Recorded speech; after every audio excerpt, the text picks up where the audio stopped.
Olá, pessoal! Bem-vindos a mais uma análise detalhada.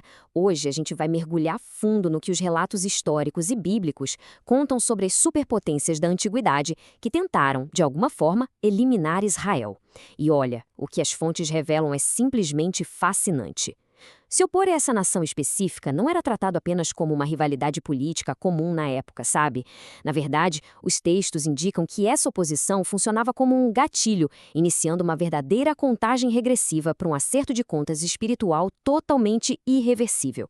O nosso objetivo aqui é desvendar passo a passo como impérios tão formidáveis acabaram desmoronando sob julgamentos que a história jamais esqueceu.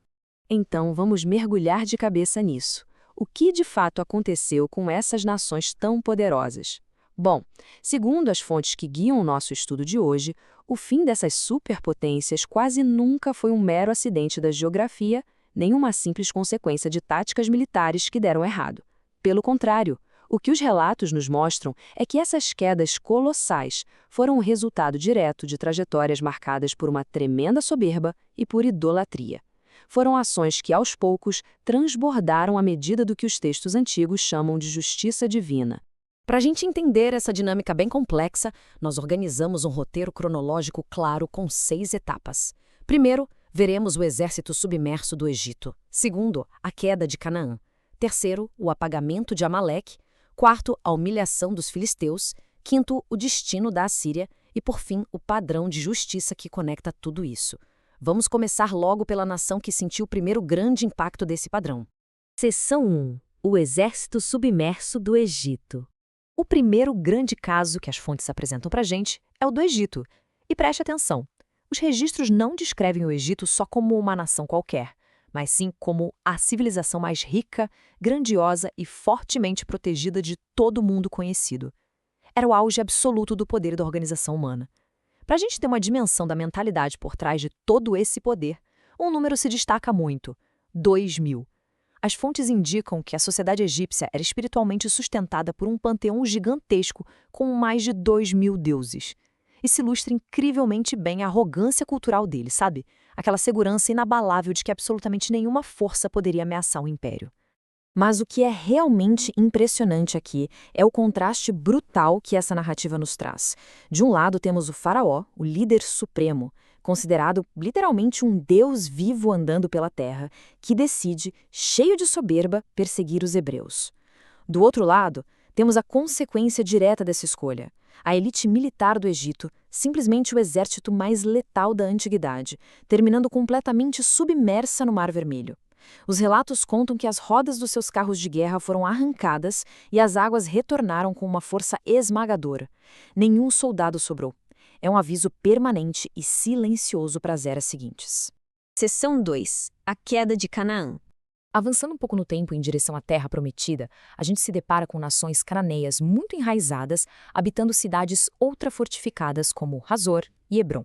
Eram grupos superimponentes, como os amorreus, os heteus e os jebuseus. Isso brilhantemente ilustra a aparente invencibilidade que esses povos antigos tinham.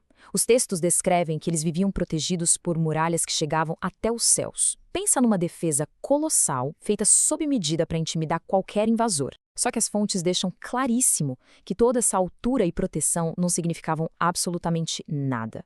O destino de todas essas nações já estava decretado por conta das práticas e abominações culturais deles. A queda ali era só uma questão de tempo. E isso nos leva a um conceito central bem severo lá nos relatos de Josué, a definição da palavra anátema, que a gente pode entender como destruição total. A famosa cidade de Jericó é o exemplo clássico disso. O relato destaca que aquelas muralhas gigantescas caíram sem o menor uso de armas ou máquinas de cerco humanas. Após o colapso, a cidade inteira foi entregue ao anátema, e uma grave maldição foi colocada sobre qualquer pessoa que tentasse reerguer aquelas defesas. Jericó ficou selada para sempre como um perpétuo amontoado de ruínas. Seção 3. O apagamento de Amaleque. Agora, Amaleque é um caso diferente. É uma nação que, de acordo com o peso das escrituras antigas, recebeu um julgamento com contornos muito singulares, um juramento explícito de que toda a sua existência e memória seriam varridas da face da terra. E qual a razão para uma sentença tão pesada? As táticas de extrema covardia que eles usaram. Amaleque foi o primeiro povo a organizar um ataque militar contra Israel no meio da jornada pelo deserto. Só que eles não lutaram de frente com os guerreiros, não.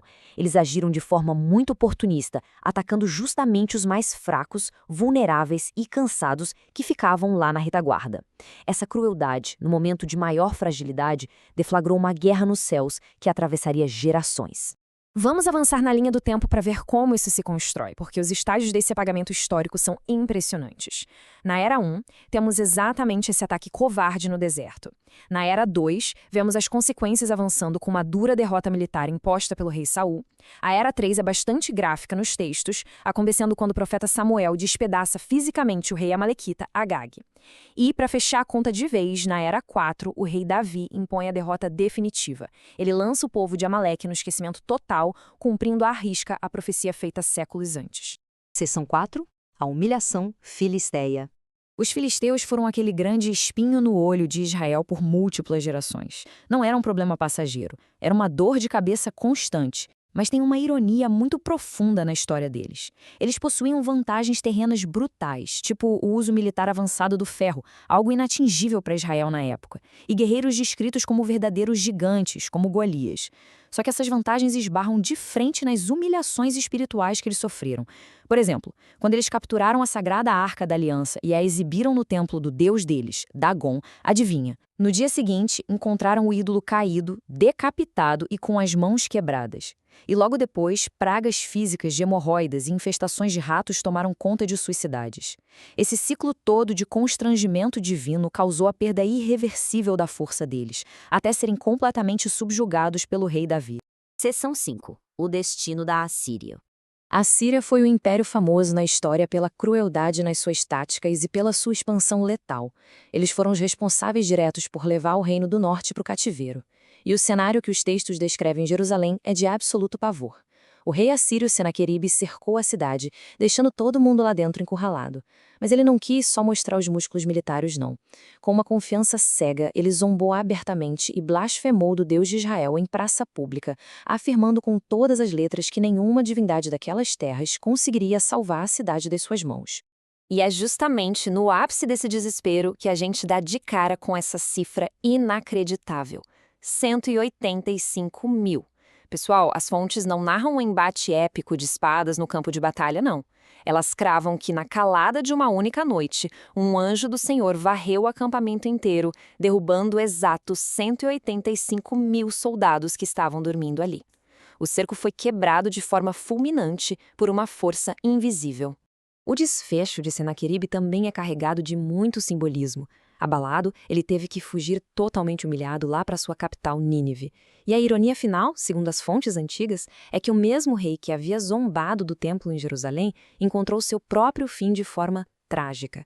Ele foi assassinado pelas costas pelos próprios filhos enquanto adorava no templo do seu deus falso. Um relato que demonstra de forma cristalina que ninguém escapa desse tribunal. Seção 6. O padrão da justiça divina. Então, depois de percorrer todos esses eventos históricos impressionantes, qual é o ponto crucial? Fica super nítido que os textos enxergam esses eventos não como um acaso do destino, mas como provas claras de uma soberania absoluta guiando a linha do tempo. É também uma baita advertência sobre as consequências que inevitavelmente chegam quando se escolhe agir contra a verdade e a justiça. Isso evidencia como a arrogância ou a crueldade de um único líder tem o poder assustador de condenar muitas gerações depois dele. O registro de todas essas quedas colossais funciona como um grande manual imutável para reflexão. E para amarrar tudo que a gente viu, fica aqui uma reflexão profunda para todos nós.